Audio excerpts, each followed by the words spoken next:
Mesdames et messieurs, bonjour.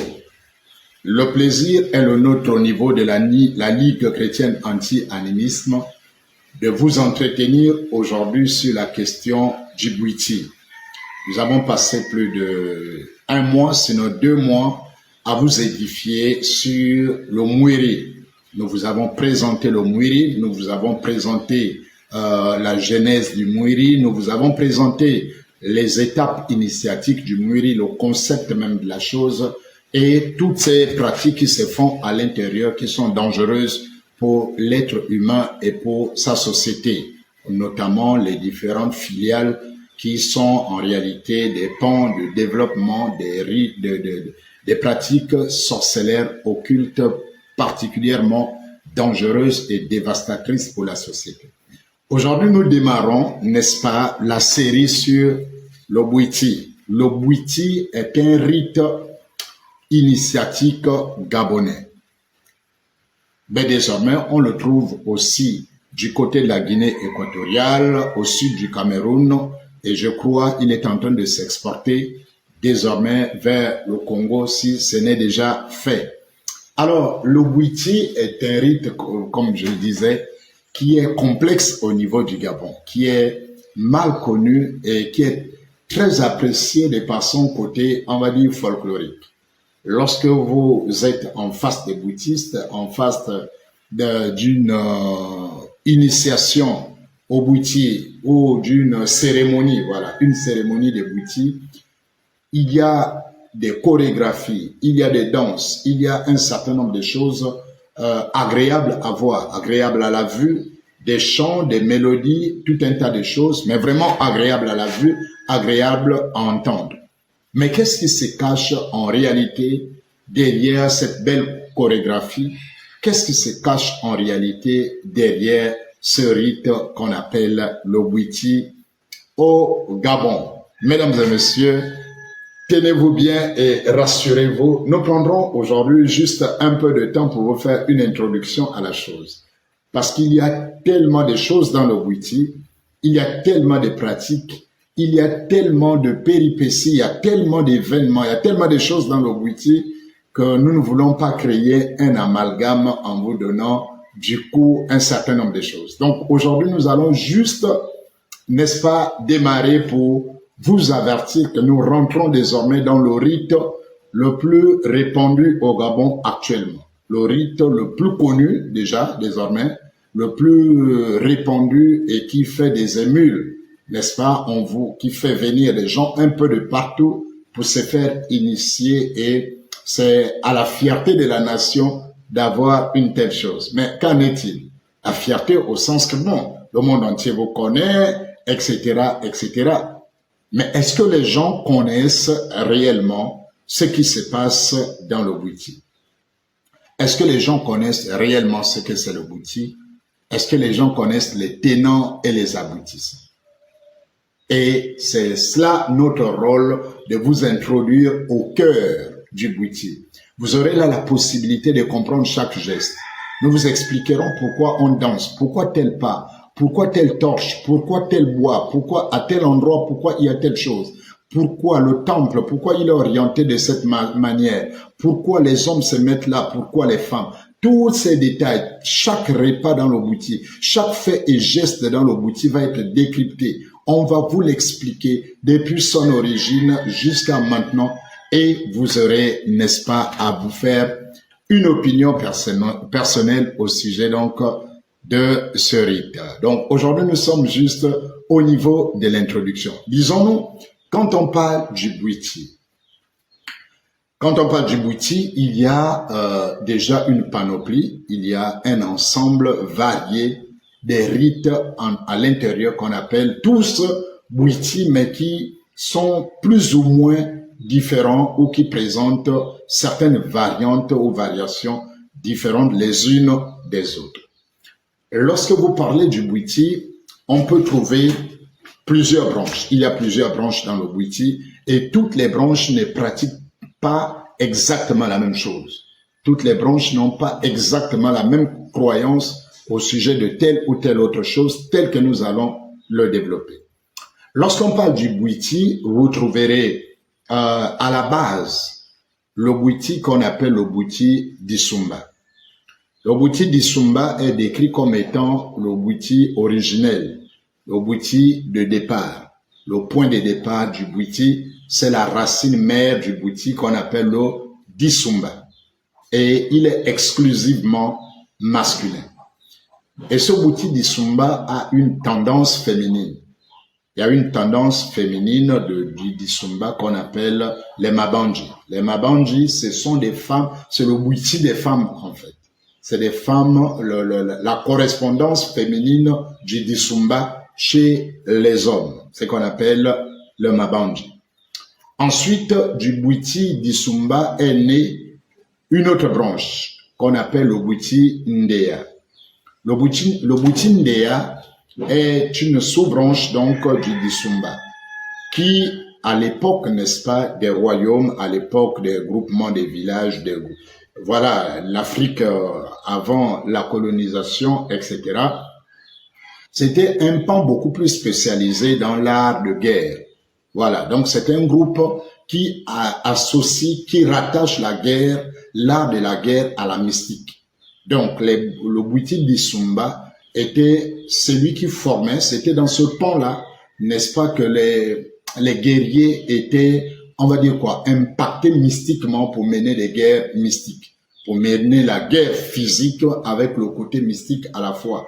Et donc là, vous avez le Bwiti d'Issoumba, plutôt le Bwiti Ndea. À côté du Ndea, vous avez une autre troisième branche qui va naître, qui va sortir de là, qui est le Bwiti Misoko. Le Bwiti Misoko est une autre branche donc du Bwiti qui, elle, est spécialisée beaucoup plus donc dans tout ce qui est médecine traditionnelle et tout ce qui est divination, révélation, etc. Et même là, dans le Bwiti Misoko, vous avez encore des sous-groupes. Dans le Misoko, vous avez le Misoko Myobe. Le Myobe, c'est la branche du Misoko qui est consacrée, qui est fait des guérisseurs, qui sont des grands spécialistes de la connaissance des plantes, de la guérison par des plantes, etc., etc. Ça, c'est ce qu'on appelle le Bwiti Myobe. Du Bwiti Myobe, du Misoko Myobe, sont sortis une sous-branche qui, elle, en plus de soigner, a développé d'autres capacités beaucoup plus élevées qui sont des capacités en termes maintenant de voyance, de clairvoyance, voilà, des clairaudiences, clairvoyance, etc. C'est ce qu'on appelle le Misoko Ngonde. Voyez, donc vous avez le Misoko, dans le Misoko, vous avez le Myobe, vous avez le Ngonde. Et dans le Ngonde, vous avez encore des branches. Vous avez des branches, le Ngonde est encore séparé au moins en 3 ou 4 branches. On va dire 4 branches. Vous avez le Ngonde Bosuka, qui est issu donc du tronc de départ. Vous avez le Bosuka, vous avez le Ngonde Nadipuma. Le Ngonde Nadipuma, ça c'est une autre branche. Et vous avez le Ngonde Sengedia. Donc, on peut dire qu'on a le Sengedia, on a le Ngonde Nadipuma et on a le Ngonde Bosuka. Ce sont les 3 sous-branches du Ngonde. Et comme comment on appelle, le d'Issoumba qui a sa branche féminine, qui sont les Mabanji, au niveau du Ngonde aussi, il y a une branche féminine qu'on appelle les Mabundi. Voilà. Les Mabundi, c'est la branche féminine du Misoko. Donc, dans la branche mère, qui est typiquement masculine, il y a une branche féminine. Et dans la descendance, dans le Misoko, il y a aussi une branche féminine. Voilà. Donc, ça, c'est le Bwiti. Sans oublier celui qu'on appelle le Bwiti Ngoze, donc le Ngoze, le Bwiti Fan. Le Bwiti Fan, lui, Je l'appelle souvent le Bouti poubelle parce que en fait, c'est un ramassis de tout là-bas. Là-bas, on ramasse tout ce qui brille, en tout cas tout ce qui peut ressembler à quelque chose, on amène. Là-bas, c'est vraiment le Bouti poubelle. Donc, le Bouti défend, il ramasse un peu de tout là-bas. Il ramasse un peu de tout, il ramasse un peu du christianisme, il ramasse vraiment tout. Vous trouverez des posters de Marie, on va dire quoi, les icônes catholiques et tout le reste. La croix, le chapelet y est rentré, les photos de Michael Jackson y sont. Donc, on ne peut pas s'étonner de ce que dans quelques années, vous trouvez des gens comme Lionel Messi, Cristiano Ronaldo, Aubameyang, Eto'o, Drogba. C'est sûr que dans 20, 30, 40, 50 ans, vous trouverez ces gars-là dans, n'est-ce pas, comme étant des personnages. Parce que là-bas, on ramasse tout et presque n'importe quoi pour faire cette chose-là. Voilà. Donc, ça, c'est le Bouti défend Longozé. Donc, voilà. On en parlera en détail de chaque étape. Ça, c'était juste une manière déjà d'enlever la confusion qu'il y a. En fait, il y a peut-être un Bouti, peut-être, mais il y a plusieurs variantes. Il y a plusieurs choses. Il y a plusieurs, on va dire, organisations à l'intérieur. Il y a plusieurs rites dans le grand groupe appelé Bouti qui a des pratiques plus ou moins différentes les unes des autres. Donc, quand vous entendez parler du Bouti, désormais, sachez que il y a toutes ces branches. Et notre mission consistera donc à vous décortiquer chaque branche. On vous amènera dans le Dissumba pour vous parler de ce qui se passe dans le Dissumba en termes d'initiation au Dissumba, en termes des rites, des pratiques, des sacrifices, de tout ce qui se fait à l'intérieur. Nous vous amènerons dans le Ndeya, nous vous parlerons de ce qui se passe dans le Ndeya, les pratiques du Ndeya, la formation autrefois des soldats, les rituels, les sacrifices et tout le reste. Nous aborderons le Misoko dans chacune de ces différentes branches et nous vous présenterons, n'est-ce pas, les faits et gestes du Bouti là-dedans. Ça, c'est pour ce qui était de la présence, ce qui est plutôt de la présentation du groupe, de l'ensemble qu'on appelle Bouti. Mais comment sommes-nous arrivés au Bouti est une autre question importante. Comment il est né?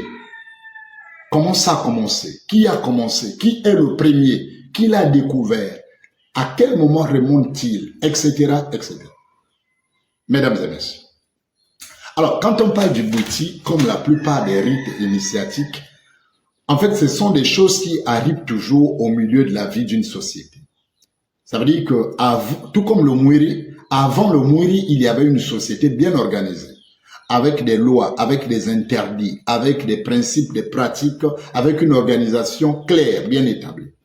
Et toujours est-il qu'il y a quelqu'un qui rentre en contact avec ce qu'ils appellent les génies, ce qu'on appelle des génies, donc ils sont des esprits, des démons, en termes chrétiens on les appelle des démons.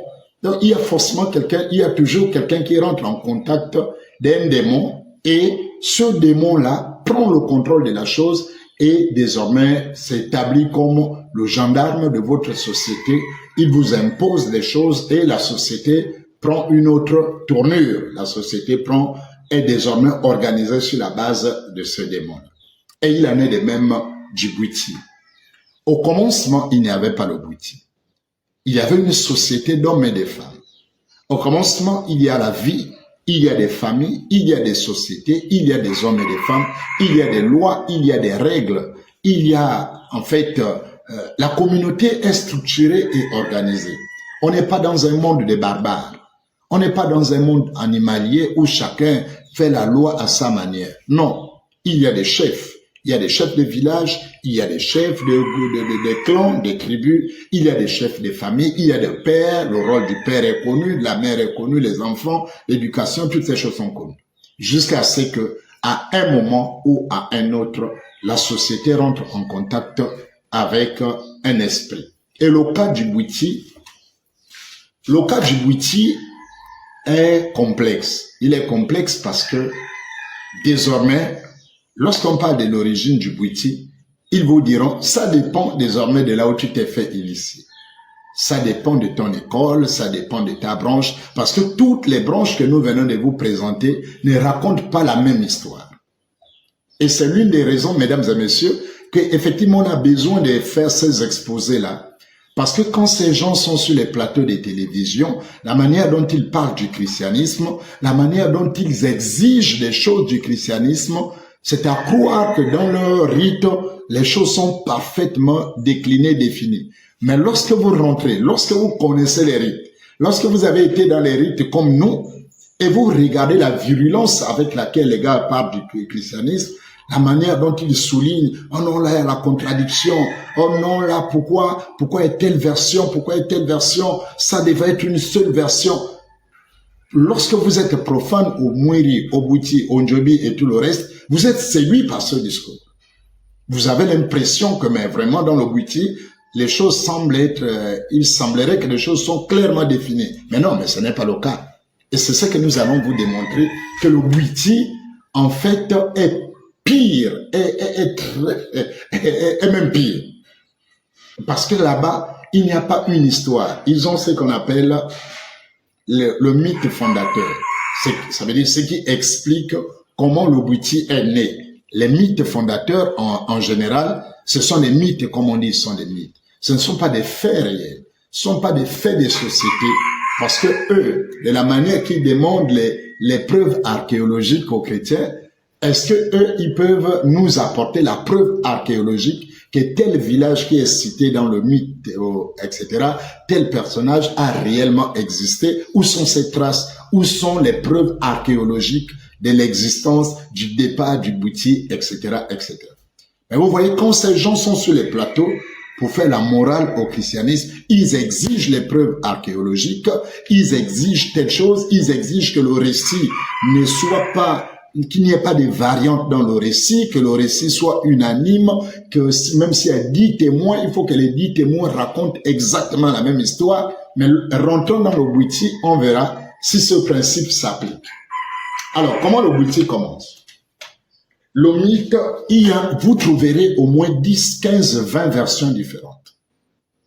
Et ça, nous le disons, parce qu'en commentaire, ils passeront pour dire non, ça c'est faux, c'est des histoires qui racontent, c'est pas ça. Pourquoi? Parce que effectivement, celui qui est au Disumba n'a pas le même mythe fondateur que celui qui est au Misoko. Celui qui est au Misoko Miobe n'a pas le même mythe que celui qui est au Misoko Sengedia. Celui qui est... Donc, en fait, chacun de ces groupes-là, chacun a son propre mythe fondateur du Bouti. Et donc, du coup, lorsque vous faites une publication sur le Bouti et que vous expliquez un mythe, celui qui n'est pas initié, qui n'est pas passé par cette branche, il va vous traiter de menteur. Parce que il est passé par une autre branche, on lui a donné un autre mythe. Vous voyez? Et donc, en guise d'introduction ce matin, nous allons effectivement exposer au moins 5 mythes différents. Au moins 5.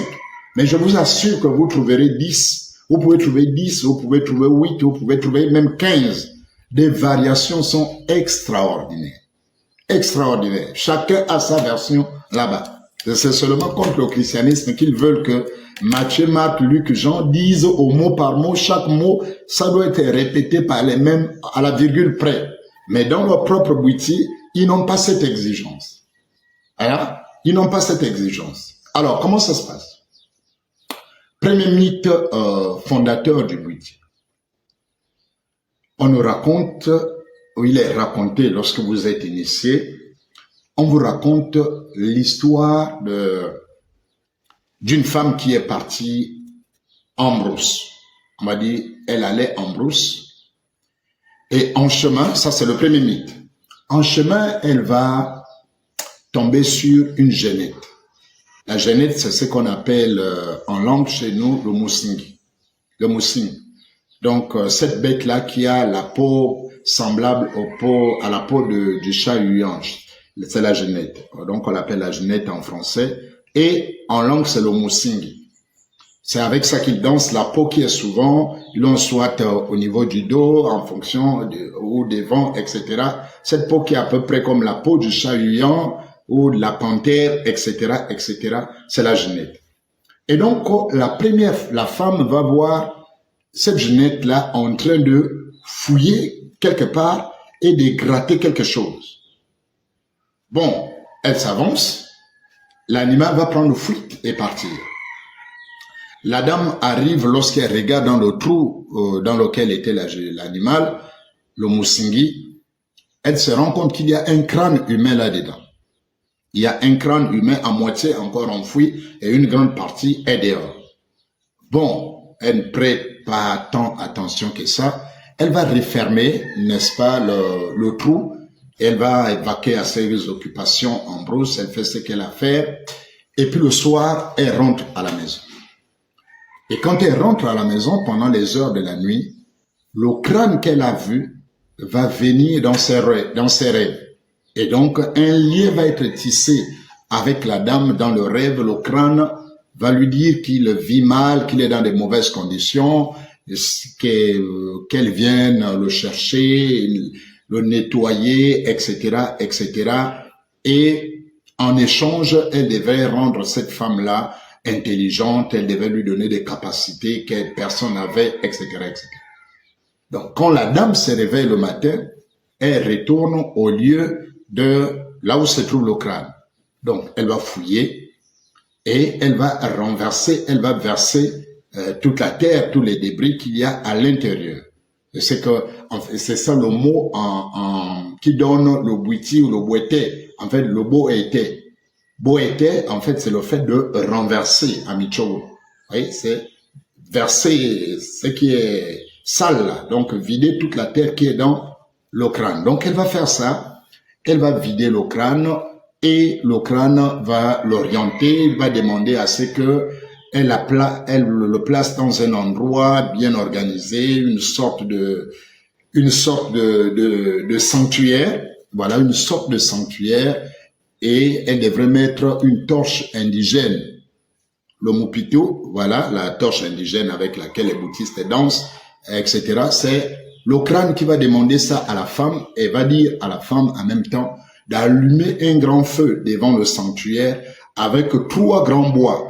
Voilà, 3 grands troncs pour allumer le feu. C'est pourquoi quand vous assistez à une veillée du bouti, vous allez voir que le feu qui est devant le mbanja, lui, il est fait de 3 principaux troncs d'arbres. Ça veut dire on prend des gros, même si on peut ajouter des petits bois pour alimenter le feu, mais si vous observez bien, vous allez voir qu'il y a 3 troncs principaux. En fait, c'est cette tradition qui est perpétuée jusqu'à aujourd'hui. Et donc, la dame va aller, la dame va récupérer le crâne en cachette à l'insu donc de son mari et de tout le monde. Elle va créer un premier, ce qui va devenir plus tard le mbanja. Donc, le premier mbanja va naître comme ça. Et donc, la dame va créer un mbanja, un petit sanctuaire, à l'insu de tout le monde, dans un coin de la forêt, un peu éloigné du village. Et puis, voilà, quelque part là, elle va bien faire ça. Et de temps en temps, elle y va allumer la lampe. Et comme le crâne est tout blanc, après l'avoir lavé, il est tout blanc, il va falloir le nettoyer. Donc, elle va nettoyer plutôt. Le crâne est blanc et le crâne va lui demander, n'est-ce pas, de lui redonner un aspect plus qu'humain ou presque humain. Et qu'est-ce que la femme a sous les mains? La femme a sous les mains le sang de ses menstrues. C'est tout ce qu'il y a. Et donc, elle va laver ou va tremper, va nettoyer, on va dire quoi? Va donner la couleur rouge, la couleur du sang au crâne pour qu'il ne soit pas tout blanc.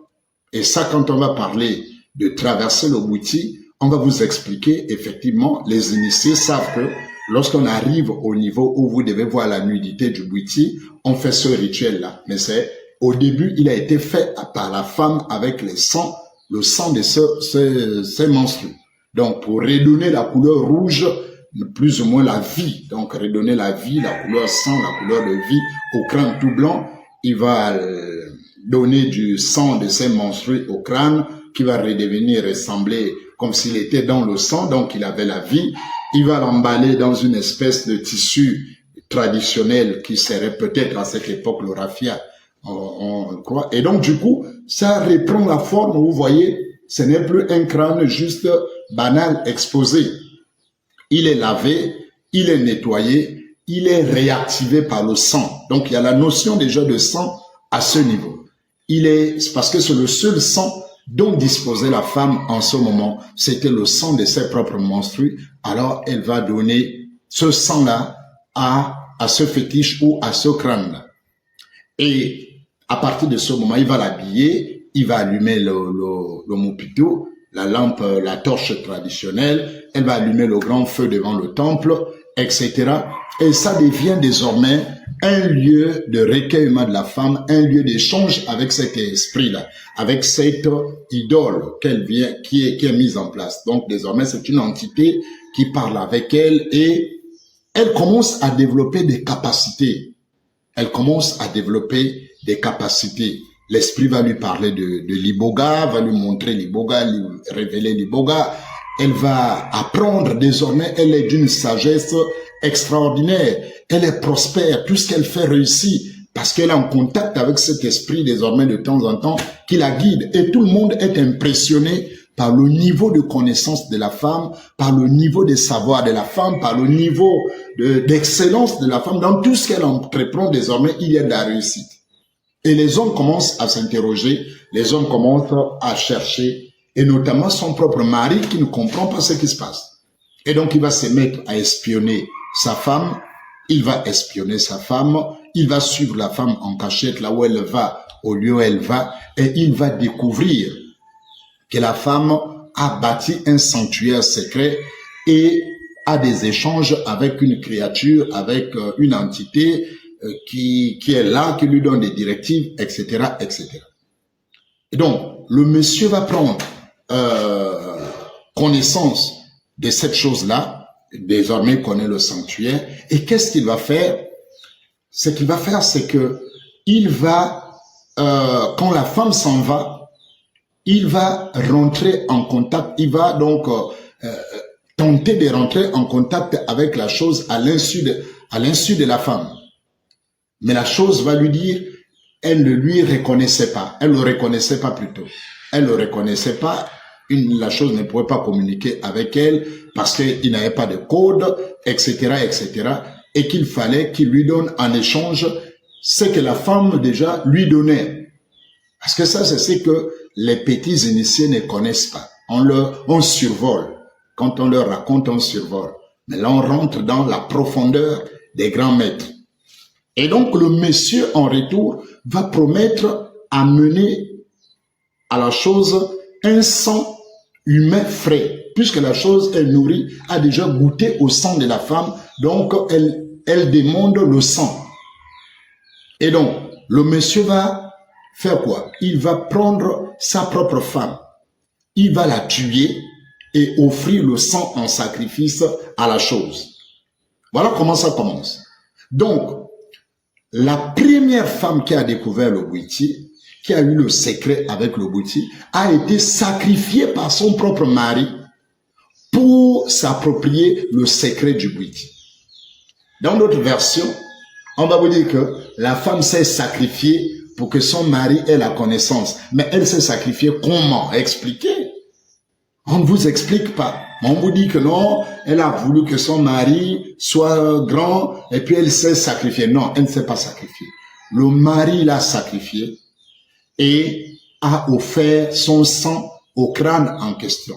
Et c'est à partir de ce moment que le crâne a promis désormais de travailler avec le monsieur, mais à condition que chaque fois qu'il a besoin du sang, le monsieur lui apporte le sang. Et le pacte est tissé entre le monsieur et le crâne, puisque le crâne a dit, moi je suis au courant que tu as sacrifié ta femme. C'est toi qui l'as sacrifié, le sang que tu m'as offert vient de lui, mais comme c'était ma première maîtresse, son sang sera vengé de cette manière, ou son sang sera commémoré de cette manière. Donc chaque fois que j'aurai besoin, de la même manière qu'elle m'offrait le sang, toi aussi tu devras m'offrir le sang. Mais lui, il a quel sang? La femme avait son sang des menstrues permanemment. Chaque fois qu'elle avait des menstrues, il y avait le sang à disposition. Et lui, l'homme, il n'a pas de sang qu'il perd. Et donc, qu'est-ce qu'il va faire? Désormais, ayant le secret de l'iboga, désormais ayant le secret du bouti, donc du crâne et de l'iboga, l'esprit lui donne désormais des révélations. C'est ainsi qu'il va commencer, n'est-ce pas, à initier les hommes, les autres hommes de la contrée, mais en échange chaque fois du sang. Tu t'es fait initier, tu as le sang à donner en échange. Tu t'es fait initier, tu as le sang à donner en échange. Et cette chose, même jusqu'à exister et continuer à exister jusqu'à aujourd'hui, elle existe encore. Cette chose existait quand les Blancs sont arrivés et qu'ils ont trouvé ces sacrifices humains qui se faisaient. Ils ont arrêté, ils emprisonnaient, ils attaquaient, ils condamnaient tous ces gens. C'est très souvent là où est née l'information selon laquelle les Blancs ont persécuté et ont voulu détruire le Witi, ont voulu détruire nos rites. Parce que, en réalité, ils ont trouvé qu'il y avait des sacrifices humains qui se faisaient à ce niveau. Et donc, c'est comme ça que, désormais, le Witi est né. Il est devenu la propriété du monsieur. Le monsieur a initié ses premiers disciples au prix du sang. Et au fur et à mesure, la société s'est organisée. Le mbanja, qui était un petit mbanja de la femme, est devenu, les instructions ont été davantage données et le mbanja a été construit dans la dynamique que vous le connaissez aujourd'hui, côté droit, côté femme, etc., etc., qu'on va vous expliquer lorsqu'on va développer le poteau, la signification du poteau central. Tous ces éléments, on va vous les expliquer en détail lorsqu'on va arriver à chaque étape de l'initiation. Ça, c'est la première version. Donc, une femme qui voit la ginette qui révèle le crâne, la femme rentre en contact avec le crâne de manière malencontreuse, après elle referme, le crâne vient dans ses rêves, vous voyez, le lien est établi entre les deux, elle devient prospère, riche en esprit et dans tout ce qu'elle entreprend. Le mari espionne, le mari découvre le secret, le mari rentre en contact avec le crâne, tue la femme, la sacrifie donc à cette idole et devient le propriétaire du Bwiti, commence donc à initier les autres et c'est ainsi qu'est né le Bwiti. Première version. Première variante, vous la trouvez dans le Disumba, etc. Ça, c'est l'une des variantes. La deuxième variante, puisqu'on est dans les variantes avant qu'on touche autre chose pour que tout le monde sache en réalité dans quelle mafia spirituelle nous évoluons. La deuxième variante, on vous parle d'un pygmée qui est mort en brousse. Il est mort en brousse, il a été dévoré par des animaux, sa chair a été mangée par des animaux, etc. Et puis un rat palmiste a pris son crâne, a traîné son crâne dans son terrier en bordure de rivière, etc., etc. Et puis, un jour, une femme est partie à la pêche, et pendant qu'elle pêchait à la nasse et tout, elle a mis la main dans un trou, et en mettant la main dans un trou, le trou, en fait, donnait sur le terrier du rat palmiste. Et donc, en mettant la main, en tapotant et tout le reste, elle tombe sur le crâne. Et quand elle ressort du trou, en fait, c'est le crâne du pygmée en question qui apparaît. Elle veut prendre peur, le crâne lui rassure. Non, non, tu n'as pas à avoir peur, etc., etc. Et donc, un lien va naître entre le crâne et la dame. La dame va nettoyer le crâne, donc le même nettoyage, va nettoyer le crâne, va amener le crâne au village en cachette. Donc, va le loger dans ce qui va être le premier mbanja selon cette version. Vous voyez que ce n'est plus la même. Donc, il va amener le crâne, va nettoyer le crâne, va l'habiller, va le couvrir, allumer la torche et tout le reste, Et puis, au fur et à mesure, elle a désormais des rêves, vraiment, elle a déjà des rêves prémonitoires, elle voit des choses, elle sait, elle a le secret du village, tout ce qui se passe en cachette, elle connaît, etc., etc. Et puis, après un certain temps, avec un peu de l'âge, elle va commencer à se lasser, en fait, d'avoir une telle relation avec le crâne. Voilà. Donc, elle va voir, elle est lassée et elle va décider d'en révéler le secret, n'est-ce pas, son secret à son mari. Elle va décider de révéler son secret à son mari pour que, voilà, celui-ci s'occupe de la chose. Donc, quand il va révéler le secret au mari, voici ce que j'ai découvert, voilà comment je gère ça, voilà. Lorsqu'il a fini de faire ça, le mari va présenter, on va dire quoi, le mari va faire preuve de mauvaise foi. Et donc, il va décider de tuer sa femme pour qu'il soit le seul à détenir le secret. Donc, après qu'il ait appris le secret de Liboga, le secret de tout le reste, la femme lui a déjà montré exactement tout ce qui se passe. Lui, il va s'approprier le crâne, il va s'approprier les rituels, il va s'approprier ces différentes choses que la femme, n'est-ce pas, avec ses connaissances, il va sacrifier la femme et il va s'approprier, va s'accaparer du bouti. Et désormais, c'est lui le maître, il va former les premières communautés. En échange ou en compensation du sacrifice de sa femme, il va exiger à ses disciples, à leur tour aussi, de faire des sacrifices pour devenir maître de la connaissance qu'il avait. Voilà. Et donc, c'est comme ça que la chose va commencer. La première communauté va naître, etc., etc. Et les rites que nous connaissons jusqu'aujourd'hui. Ça, c'est la troisième version. La deuxième. La troisième version, on nous parle toujours du pygmée. Vous savez, le pygmée est clé dans le bouti. Le pygmée est vraiment la pièce maîtresse dans le bouti. Son crâne, son sang, sa chair, c'est vraiment la pièce maîtresse dans le bouti. Et donc, un pygmée a une femme et un très jeune enfant, et il va mourir, il meurt. Donc le fils va l'enterrer à sa manière, et maintenant il reste avec la charge de la vieille femme qui est sa mère, qui est de plus en plus fatiguée et de plus en plus malade. Et lui, le petit, ne maîtrise pas les secrets de la chasse, de la forêt et tout le reste. Donc, de temps en temps, il va aller pleurer sur la tombe de son père.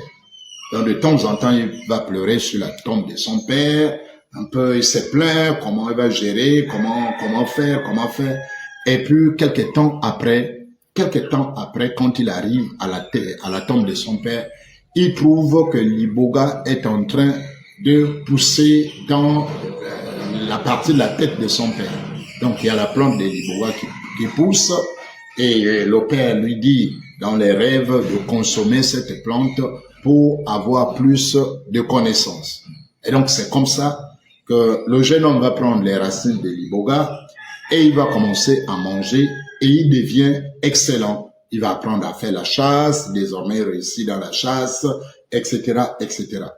Et puis, au fur et à mesure, il avait cet échange avec son père qui lui apparaissait dans les rêves, jusqu'à ce que le père va lui dire, la question des crimes est là, elle n'est pas très loin toujours.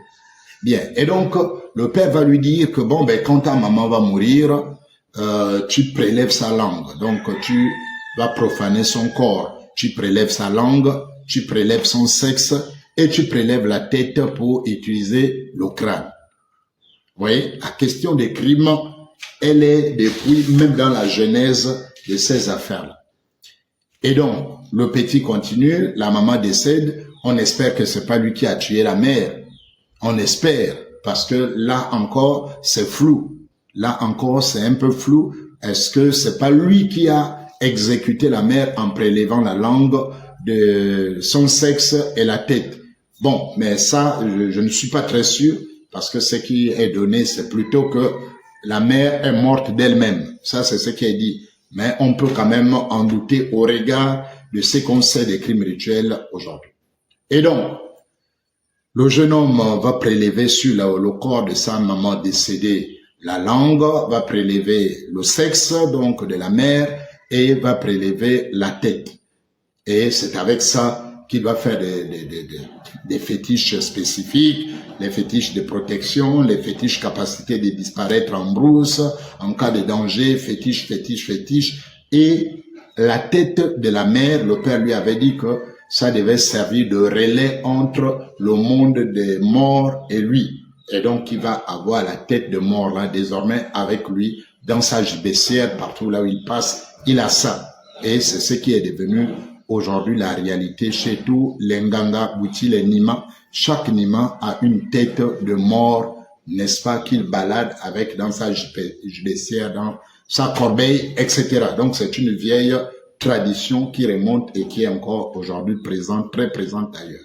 Voilà. Et donc, la maman meurt, il prélève tout ça, et puis bon, il se retrouve orphelin des pères et des mères. C'est vrai qu'il fait la chasse, mais bon, il est seul, il est épuisé. Un jour il marche dans la forêt, il trouve un cours d'eau, il découvre que en amont, il devait avoir des populations au regard des débris d'un certain nombre de choses du village qui descendaient dans la rivière. Il va suivre le cours de la rivière, il va remonter. Il découvre une jeune fille qui est en train de laver, etc., etc. Il va suivre la jeune fille en cachette jusqu'à ce que la fille rentre au village. Lui aussi, il découvre déjà le village, donc il rentre au village, il a vu là où la fille allait, il est reçu par les parents de la fille comme un étranger. Il est reçu, il s'installe, il commence à vivre, il a des secrets, il a du succès dans la pêche, dans la chasse plutôt et tout le reste. Et il va demander en mariage à la fille en question qu'il avait trouvée en brousse. Il va demander en mariage, on lui donne pas la femme en mariage tout de suite parce qu'on ne connaît pas trop bien et tout le reste. Et il va profiter d'une soirée de la nuit de pluie pour percer, n'est-ce pas, le toit de la maison de la fille pour que elle se mouille et qu'elle trouve refuge chez lui. Un peu du banditisme, quoi. Et donc, il va le faire, il perce le toit, la pluie tombe, la fille se mouille, elle trouve un refuge, elle ne peut pas aller dans la maison de son père, elle va aller trouver le refuge chez le pygmée, et le pygmée va profiter, n'est-ce pas, entretenir une partie des plaisirs avec la jeune dame pendant les heures de la nuit, de la pluie, etc., etc. La fille va tomber enceinte, l'enfant est né, les parents sont fâchés qu'il ait pu faire une telle chose sans que le mariage ne soit organisé en tant que tel. Et donc, puisque l'enfant est là, la grossesse est là, il doit épouser, mais il doit donner quelque chose en retour pour la dot de sa femme. Et il ne disposait pas de grand chose. Et donc, il va donner en échange, n'est-ce pas, pour la dot de sa femme, il va devoir sacrifier le secret du bouti. Et donc, c'est comme ça qu'il va remettre son bouti à son beau-père. Donc, il va lui donner tous les secrets et les bogas qui avaient poussé sur la tombe de son père et le crâne de sa mère et les fétiches qu'il avait concoctés avec la langue de la mère, le sexe de la mère et tous les autres résidus du corps, etc. Il va remettre tout cela à son beau-père. Vous voyez? Donc, le beau-père va partir, lui va partir avec la femme. Il veut plus vivre dans le village, il va avec la femme, et l'enfant. Malheureusement, il n'a plus le secret du bouti, la vie devient encore difficile pour lui en forêt. Alors la fille décide de repartir chez ses parents, va l'abandonner là-bas en brousse. Il va vivre malheureusement et il va mourir là-bas. Seule la fille est repartie et c'est comme ça que le père de la fille est devenu propriétaire du bouti et va commencer, n'est-ce pas, à initier les autres hommes et c'est ainsi qu'est né le bouti selon cette troisième version. Quatrième version. Nous disons tout cela parce que pour couper de l'herbe sous les pieds des menteurs, ça veut dire qui ont été initiés, qui ont eu une seule version et qui passent dans les réseaux pour démentir. Et très souvent, vous les reconnaîtrez, en fait, ils ne démentent pas, ils disent simplement que le monsieur ment. Il ne sait pas. Ce qu'il dit là, c'est des histoires. Mais il n'impose jamais, il ne vous apporte jamais la connaissance. Et la preuve que nous connaissons ces choses, nous vous donnons le maximum des versions. Et eux-mêmes qui sont initiés, chacun devra reconnaître la version de son initiation. Les Dissumba, les Misoko et tout le reste, les Fans, chacun connaîtra, reconnaîtra. Mais comme ils ne sont pas souvent honnêtes, puisqu'ils sont tenus par la loi du secret, et donc, ils se battront à ne jamais vous apporter la vérité. Nous vous l'apportons. La quatrième version, c'est laquelle là? La quatrième version raconte l'histoire d'un chasseur qui va en brousse et qui découvre, qui trouve un porc-épic en train de manger l'iboga en brousse. Et l'iboga avait poussé sur un crâne. Et non. Il découvre donc comment on appelle, le porc-épic en train de manger l'iboga. D'autres variantes parlent du gorille. Voilà, donc on vous dit soit le porc-épic, soit le gorille. Là encore, il y a deux variantes, mais c'est la même histoire. Donc le chasseur découvre soit le porc-épic, soit le gorille qui mange l'iboga, et il est impressionné de ce que après manger l'iboga, l'animal revêt un caractère un peu bizarre, il est un peu agité, etc., etc. Et donc lui reste caché jusqu'à ce que l'animal s'en aille. Et il vient par curiosité goûter à ce qui se passe pour un peu comprendre ce qui se passe. Et dès qu'il goûte donc à l'iboga, tout de suite il rentre dans un état second, il va dans un monde, on va dire supra, et donc là il voit ses ancêtres qui ont allumé un grand feu. Il y a le crâne, un crâne qui est exposé là, et qui sont en train de danser, le bouti tel qu'il danse là, qui tourne autour du feu, qui danse, et qui vont commencer à lui révéler des secrets du bouti, etc., etc. Et donc, c'est comme ça que le bouti est né d'un chasseur qui a découvert donc l'animal, comment on appelle, les animaux en train de manger l'arbre, et qui a, n'est-ce pas, lui-même fait l'expérience de goûter et de voir comment ça se passait. Et lorsqu'il a mangé, lorsqu'il a goûté, il a vu des ancêtres qui sont rentrés en contact avec lui, qui ont commencé à lui parler, qui ont commencé à lui montrer un certain nombre de choses, à lui expliquer le bouti, etc. Et c'est comme ça que le bouti est né selon cette version-là, et que cet homme serait le premier homme donc à rentrer en contact avec le bouti, etc., etc. Voilà un peu une autre version. Et il y a encore une autre version de la jeune fille qui va à la rivière et qui amène le bouti, etc., etc. Il y a tout un tas de choses qu'on va vous raconter dans le bouti. Il y a tout un tas de choses. À chaque bouti correspond sa propre révélation. À chaque bouti correspond sa propre révélation. Voici, mesdames et messieurs, donc comment le bouti est né et comment il est venu dans la société traditionnelle de cette époque. Donc, il est passé, très souvent, il est passé d'une femme à un homme. Une femme qui a été à la fin sacrifiée pour appartenir aux hommes. Et vous allez remarquer que comme le Mwiri, chaque fois que le rite passe des femmes aux hommes, il faut un sacrifice humain. Dans le cas du Mwiri, lorsque le Mwiri est passé des femmes aux hommes, il y a eu le sacrifice du pygmée, toujours le pygmée, malheureusement, le malheureux pygmée, et ensuite le sacrifice du Mwiri lui-même, parce que le Mwiri lui-même a été sacrifié. Et ici, dans le cas du bouti, vous trouvez le même schéma. Ce sont les femmes, pour la plupart, qui le découvrent, et pour qu'il passe des hommes aux femmes, il y a aussi un sacrifice humain.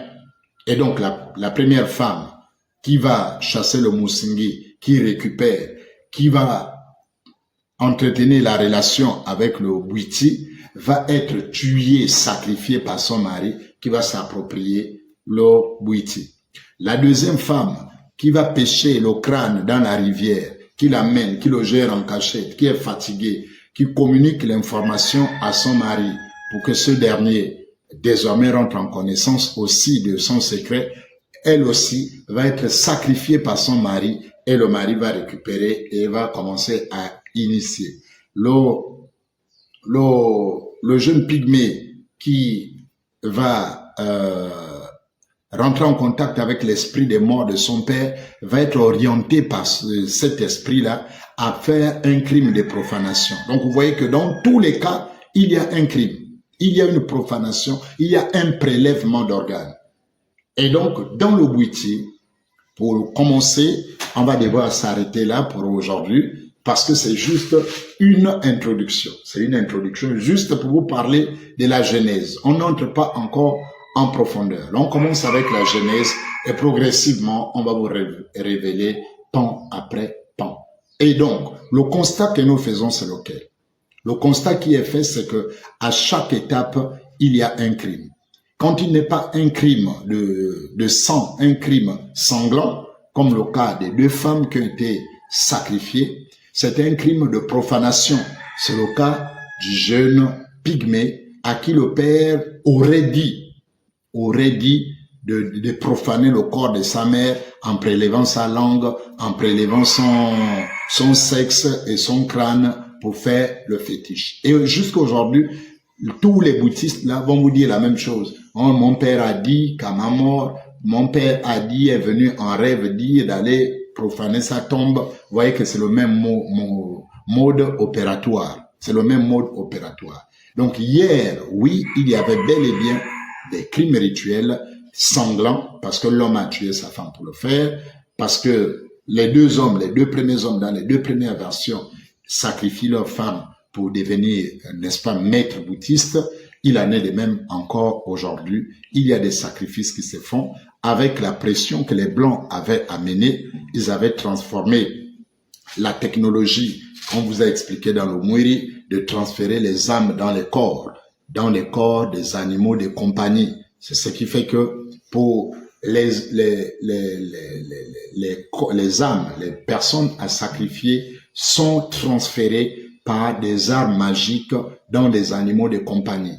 Ça veut dire qu'avant, on va le voir quand on va parler des Nima, avant qu'on te donne ton propre Bwiti, tu dois choisir la personne que tu vas tuer, tu vas sacrifier, ou alors on va t'imposer la personne. Parce que il y a deux systèmes. Soit on te demande la personne que tu aimes le plus, ou alors c'est eux-mêmes qui exigent.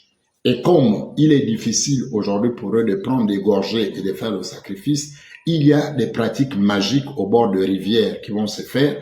On va t'amener à la rivière, on va faire des invocations, des incantations.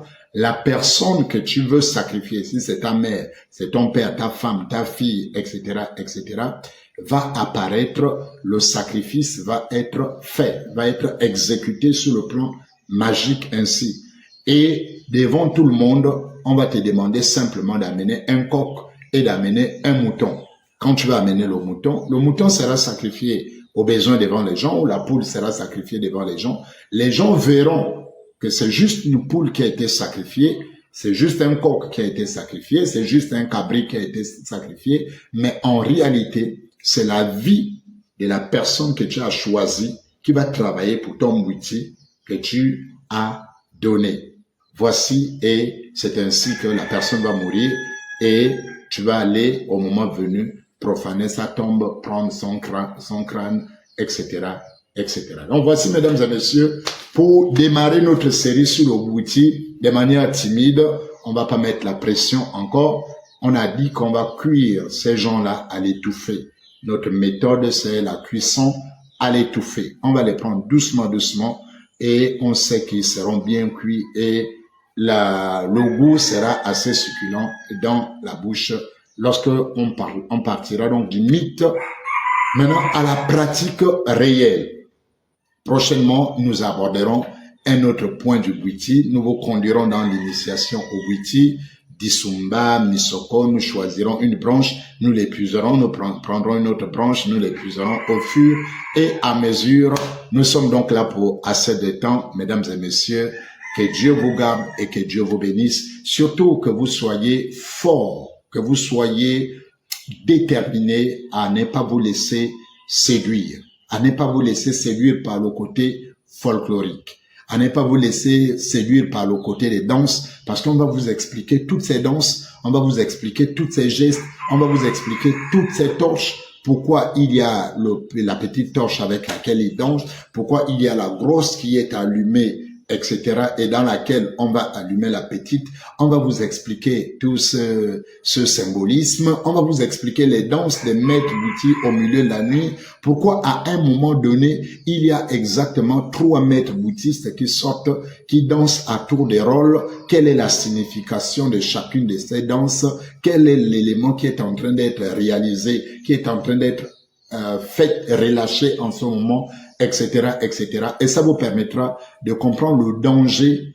d'assister aux veillées des Bouti lorsque vous êtes profane, parce que en fait, vous pouvez assister à une veillée des Bouti et ne plus jamais rentrer chez vous comme vous êtes venu. Parce que vous voyez juste des danses, mais vous ne connaissez pas les mécaniques qui sont déclenchées là et des choses qui sont faites pour enlever certaines choses chez vous, écraser certaines choses chez vous, et certains sont même tués en réalité à partir de ces éléments. Mesdames et messieurs, j'ai, n'est-ce pas, été assez long pour présenter cette genèse. Je vous dis shalom. Nous serons sur TikTok d'un moment à l'autre autour de 19h, on va dire 18h à 19h pour débriefer, pour commencer à parler, à échanger sur ce mythe, n'est-ce pas, fondateur, sur la place du crime. Venez sur la page comment on appelle, la Ligue chrétienne anti-animisme, ou sur ma page propre, la FAEL, et vous échangerez avec nous, nous répondons à des questions, nous échangeons, nous partageons, nous commentons. Que Dieu vous bénisse. Shalom chez vous. Merci. Alléluia.